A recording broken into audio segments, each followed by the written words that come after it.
तो म त नि लाग्यो मम्मी बोलाइराख्नु है बेला बेला है मम्मी बाइकलाई जित्दिम हामी रमाइलो गर्ने यसैमा यतिमै हो क्या मम्मी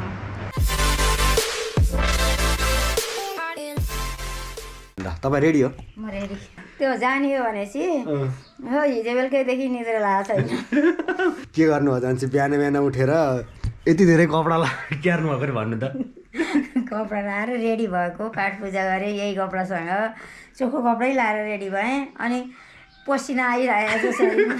के अरे बाइकमा जाने चिसो हुन्छ अन्त धेरै कपडा लगाउनु हो त अनि यहाँ काम गर्दाखेरि पसिना आएर खलखली भयो छिटो उठ म यहाँ तारा पऱ्यो छिटो उठ भन्नुहुन्छ रेडी भयो भनेको कि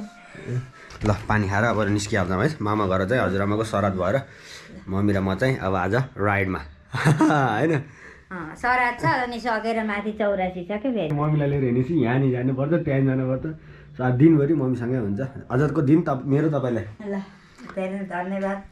ओके कहिले काहीँ आफ्नो लागि पनि छोराछोरी पाउँदा खुसी लाग्छ डाइरेक्ट त कडा खायो गाई सबै म तपाईँकै हो क्या मम्मी कहिले काहीँ आफ्नो लागि सोध्नु मलाई खुसी लाग्छ भनेर यो त डेन्जर भावुकवाला डाइलग भयो मम्मी यो त कहिले काहीँ पाउनु त हो अरे कहिले कसको लागि कहिले कसको लागि तर आज मेरो लागि अब आज चाहिँ फुल डे मम्मीसँग लेट्स गो गाइस सबभन्दा मेन बाइकले धोका नदियो हुन्थ्यो होइन गाइस अब मम्मीलाई भनिराखेको त भएन तर ब्याकग्राउन्ड त हामीलाई थाहा छ नि हाम्रो होइन बाइकको अवस्था के छ भनेर सो गाइस अरू कुरा होइन बिस्तारै बिस्तारै गइ नै हालिन्छ ओप केही कुरा भइहाल्यो भनेदेखि हाल्नुहुन्छ सो आजको दिन मम्मीसँग पोखरा जाँदैछु you will enjoy today's ride let's go guys त्यो झोलालाई त यहाँ राइड नआउँछ होइन मम्मीले गाड छैन यहाँ मिल्दैन म यहाँ बाइक स्टार्ट हुन यस्तो गर्छ यार सो यो बिगिन आवर राइड म पोखरा जानु छ मलाई लैदिन्छस् कि गाडीमा जाम भन्नुहुन्छ अब अनि के भन्ने थियो फेरि आज फेरि मलाई पनि अलिकति खाली नै थियो अनि मलाई पनि फेरि मम्मीसँग धेरै पछि अब यसरी लङ राइड हिँडेको पनि छैन अनि मम्मीसँग आनन्दसँग अब गफ गर्दै गर्दै आज मम्मीलाई राइडको एक्सपिरियन्स दिउँ न होइन अनि मम्मी त झन् मभन्दा ठुलो राइडरसँग बस्नुहुन्छ जय कालिकामाईले रक्षा गरौँ मम्मी बाइक चलाएको तपाईँलाई मैले मनपर्छ कि बाबाले कता लुटाउनुहुन्छ कस्तो बाबा मभन्दा खतरा राइडर हुन्छ गाइस यस्तो डरलाउने चलाउनुहुन्छ स्पिडमा म त्यस्तो स्पिड चलाउन नि मम्मी म तपाईँको गुड बच्चा हो सर मालडुङ्गा क्रस गरिसक्यौँ हामी आज मम्मीलाई तेल हालेर घुमाउनु पर्ने हुन्छ गाइस सर हजुर नमस्ते 500 हालिदिनु न तपाईँले तिर्दिनुहुन्छ आज म हेर त मम्मीले मैले दिन्छु भनेको मैले दिन्छु क्या ल भन्दै तेलले अलि पैसा निकाल्दै हुनुहुन्छ आज मलाई ड्राइभर राख्नु भएको नि चस्मा लगाएर दुईवटा छ ए भाडा 500 राख्नुभएको मम्मीले लाउनु ल जाँदाखेरि तपाईँको आउँदाखेरि मेरो है त पुग्न बाबा कहाँ पुग्छ बाबाको बाइकको 500 को तेल हालिदिनु जहिलेसुकै हो मम्मीले मलाई ड्राइभर राख्नुभएको गाइस आज मम्मीले मलाई मेरो भत्ता कति हो त नि बेलुका भात ल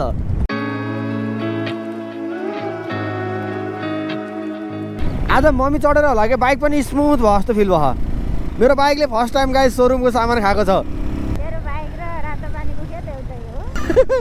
मम्मीले हाम्रो घर एउटा खेत छ क्या रातो पानीको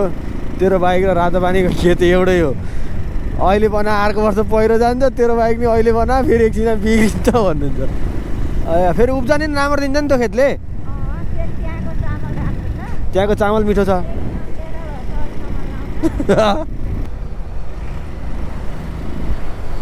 सबै गाडीले ओटा गरिहाल यसरी यस्तो मम्मीलाई लिएर हिँड्यो होला रिक्स नलिउँ ओहो मम्मी बाइकलाई जित्दिम ल यसलाई जित्ने हो यसलाई जित्नु त जितिन्छ अहिले अलिकति घुम्टिन्छ पख भन्नुहुन्छ मम्मीलाई पुरै राइडिङ थाहा क्या गाइस मम्मीले बाबाको पछि बसी बाबाले यस्तो सातो खानी चलाउनुहुन्छ बाबाको पहाडी बस्दाखेरि मलाई डर लाग्छ के टर्निङमा हुइए बारिदिएर घुमाइदिनुहुन्छ आँसु आइ चाहिँ क्या खोइ ए चस्मा लाउँदैन भयो आएन आयो खोइ मास्क खोल्नु न यो यहाँ बस्दा त एकछिन त यहाँ आँसु आएछ एकछिन चिसोले हो ओहो चिसो भयो मसँग यहाँ एउटा ज्याकेट त लाउनुहुन्छ र एक्स्ट्रा कपडा छन् एउटा ज्याकेट छ के अरे यहाँ माइदै हिँड्दा त राम्ररी देखिने हुन्छ त यत्तिकै अरे हेर्नु मख पर्नुभएको जानी तपाईँलाई बाइकमा हिँड्न आनन्द लाउँछ कि गाडीमा आनन्द बाइकमै लाउँछ किन गाडीमा उल्टी हुन्छ मम्मीलाई हो सानोमा मम्मीसँग म गाडीमा पोखरा मामा घर आउँदाखेरि गाडीमा प्लास्टिक दिँदै बस्दै गर्ने हो गाई छ यस्तो हातिनु त मम्मी आफै आउनु थिएन होइन आफै भमिट गर्नुपर्छ धेरै भनेर आजै ल तपाईँ कतिचोटि आइसक्नु भयो आज वर्ष भन्नु त बाइकमै हो हुनु त धेरै बोल्ने चाहिँ क्या मम्मी भोक लाग्नु थाल्यो तिमीलाई सम्झी बाटो हेरी कुरिरहन्छु म सानो म छोडै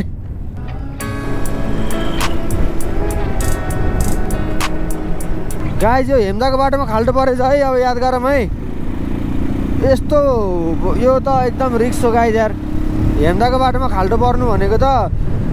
यस्तो कुदाउँदा केटाहरू ड्याममा खाल्टो पर्यो भने त चक्यो वोब्लिङमा बाइक त पुरा हुन्छ अब यहाँ त एकदम ध्यान दिउँ है त हेम्दाको बाटोमा यस्तो यस्तो खाल्टो पऱ्यो खान ल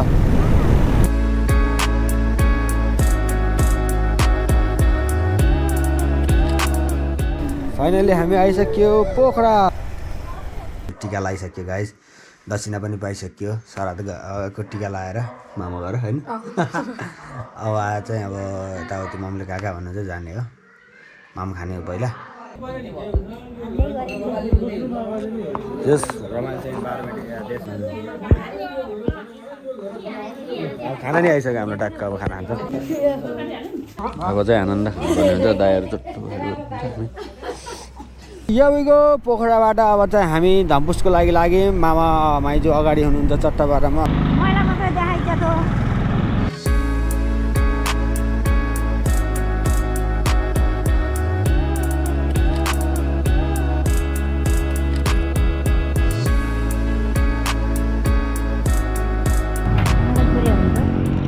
के छ त अनि ड्राइभरको खबर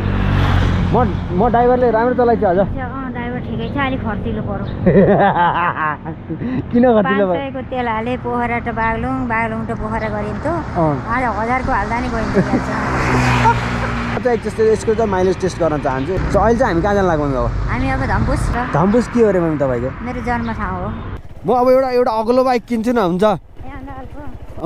यो त कहाँ अल्को खर राइट नाउ छैन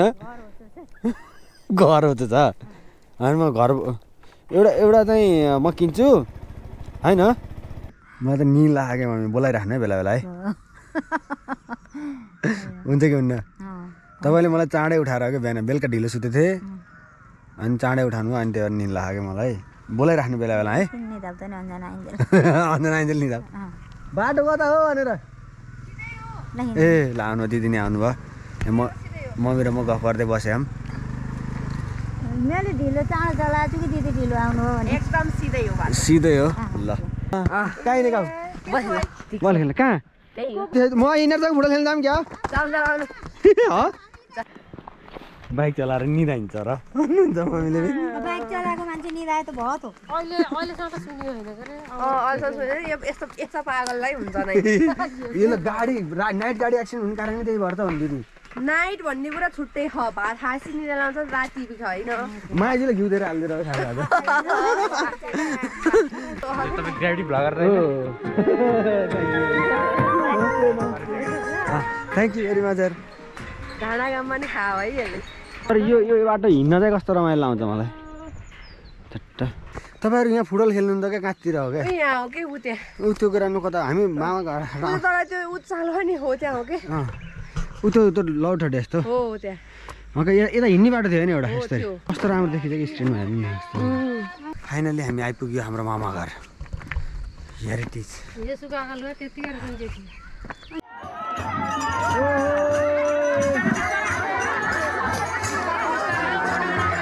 माइत आएर फुरुक फुरुक पर्नु छ माइत आउँछ भने फुरुक पर्नु